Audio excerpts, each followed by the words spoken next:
Okay, I now like to go over this book, The Closing of the Muslim Mind, and I would recommend that you do get this book at some point to be able to get over the political confrontations and what are normally deemed theological disagreements between Christianity and Islam. By the time you read this book, you'll realize that we are speaking about two completely different gods. It's not one God that just simply affirms the Trinity and the other denies it, or one God that affirms the divinity of Christ and the other one doesn't. You're dealing with a what's called a voluntarist God. And the God of Islam is going to be a God that is not intelligible, a God that is subject to his own whims, who is unknown and unknowable by the human mind, who did not create us in his image, and who is not able to who whose actions in the world do not reflect his own nature.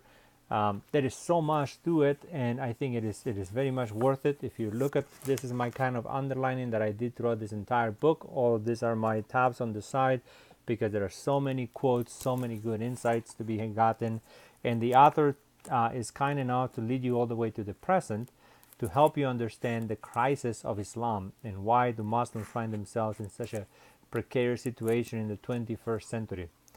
Um, I believe last time I checked, the Ramadan this year has caused the death of more than 1,500 people. So the bloodshed and constant worrying within Islam has not stopped, and may not for quite some time. So what he does here, Robert Riley did something here that had not yet quite put together in this way. What he did is try to go back to the Islamic traditions to make sense of how they internally developed and why they ended up being the way they are. So what happens to Islam is Islam benefited tremendously when Muhammad came with the message of there is no God but Allah and Muhammad is his prophet. When he made with that message, Arabia was a constellation of just tribes. I mean, tribalism is still rampant in the Middle East and in places like Iraq.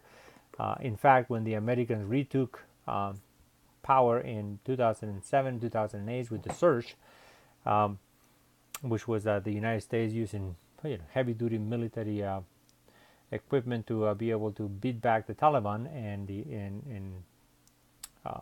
it was the Taliban back then with Abu Musab al-Zarqawi.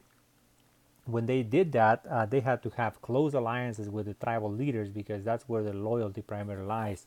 So tribalism is still there. So when Muhammad was grown up in Arabia, Arabia was divided for millennia, and it was in fact of all these tribes. And so he came and proclaimed the unity of God, and the unity of the truth, and the supremacy of the Quran, and that brought unity to that region. And then they were able to expand and unify. And what they did, they conquered Egypt, they conquered Syria, they conquered Mesopotamia, of course, they conquered northern Africa. And what they did all the way through India, and what they did is they were able to provide a safe haven for the communication and transmission of all sorts of knowledge from all of those cultures. So it's not so much that the Islamic culture was so creative, it is that Islam enabled an order by which all of these cultures could communicate and develop their own findings. So one of those was the conquest of Greece, and in conquering Greece, the Muslim came across the writings of the Greek philosophers. So they were the first ones to have Aristotle, the first ones to have Plato, and the pre-Socratics. And what happened here is that Islam is going to have two battling theological schools.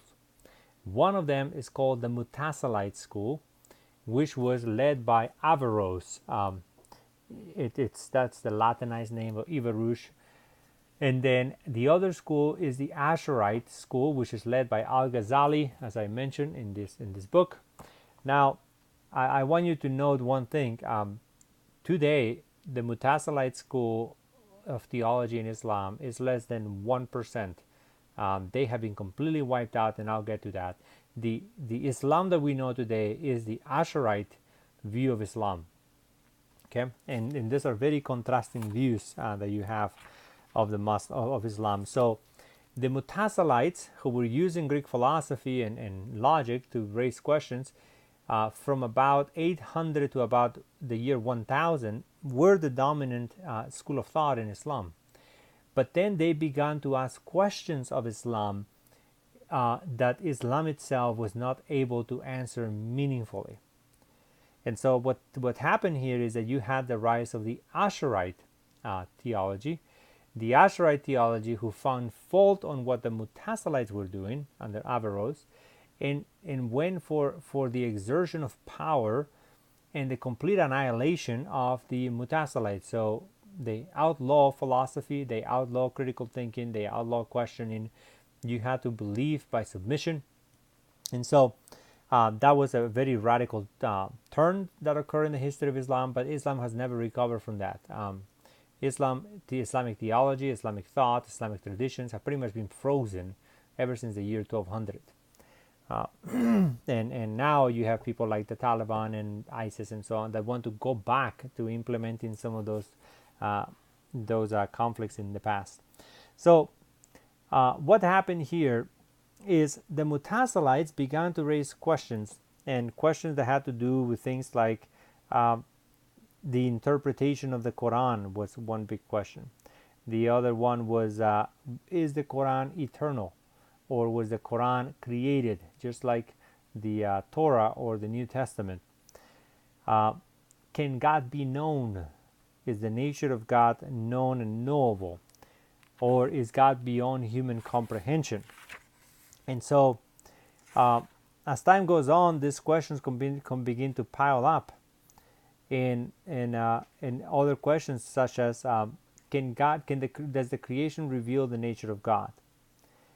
And can we know that the Quran is the Word of God? Or the other question is, can we reconcile free will and predestination? Because Muslims in general are very hardcore predestinarian. Can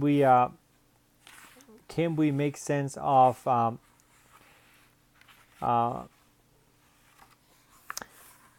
role of philosophy and theology? Do they coincide with one another?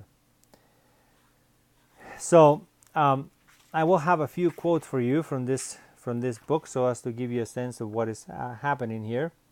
The Mutasilites began making claims that were quite unorthodox for an ordinary Muslim at the time, the Asharites. It says, the Mutasilites differ from their opponents in their teachings that God has endowed men with reason. Now, that's a similar claim as Christianity. God has endowed us with the light of nature by which we can understand Him, specifically so that He can come to know the moral order in creation and its creator. So in this case, for the Mutasilites, knowing God and making God known was the greatest aim of human life. And that is what reason is for. Reason is central to man's relationship to God. And then they develop a catechism where the question says, if it is asked, what is the first duty that God imposes upon you? Say to him, speculative reasoning which leads to the knowledge of God, because He is not known intuitively or by the senses, thus He must be known by reflection and speculation. And then furthermore, it keeps going, so therefore reason logically precedes revelation.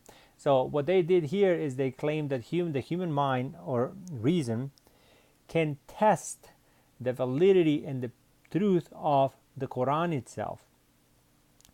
And therefore, reason and rationality are the arbiters of truth, not divine revelation. That is something that the Asharites are going to say, you guys are out of your mind. You cannot question the divinity of the inspiration of the Quran. If you do so, it is blasphemy. Therefore, logically, reason preceded revelation. Reason first needs to establish the existence of God before undertaking the question of whether God has revealed Himself to man or not. So notice the Mutasilites are raising questions that Christians have done and continue to discuss. Yet in Christianity, we did not just kill and terminate the discussion. We have continually to undergo that. Natural theology must precede revealed theology. Okay, so those are very, very challenging questions that are going to come to the Asharites. Okay. We first have to show that God exists, prove his existence before we can go on and speak about his revelation, because that would be a circular reasoning. It will beg the question. Okay? It is therefore, there's another section of it, it is therefore the exercise of reason that creates the opening of the possibility of revelation. In fact, man's reason comprehends the need for such revelation when it sees the revelation is required by God's justice to guide men rightly. So the Mutasalites believed that you could show that there was a need for a divine inspiration. Now, there are certain topics that I'm going to just quickly go through because of the brevity of time, and I don't want to rob you of the delight of reading this book and engaging with this rich tradition. If you were to summarize the teachings of either, the Mutasalites will be those who stand for justice and rationality. Those are the two primary values that are going to be held. The Asharite, which is the Muslim that you know today, Islamic form, which stands for will and power. And one thing that I like to note is that most Muslims may not be aware of the Mutasalites and the Asharites' contention. They may just identify themselves as Sunni Shiites or Sufis. This is going to be something that was developed in the past, and those who are historically minded and have studied the religion at the historical level and philosophically will be acquainted with. So most Muslims are in practice Asharites, but they do not understand the historical developments of Asharism. So don't expect that you're going to come up to a Muslim and say, hey, I didn't know you were an Asharite, or that you agree with the Asharites. They may not know what you're talking about. It's just like, if you start speaking about specific movements within the Christian church or a specific doctrine, people may not be quite acquainted with that. Like in eschatology, you come out to a Christian and say, hey, I didn't know you were an amillennialist. They may not know what that entails. But nonetheless, there are a few issues. Issue number one, the nature of rationality.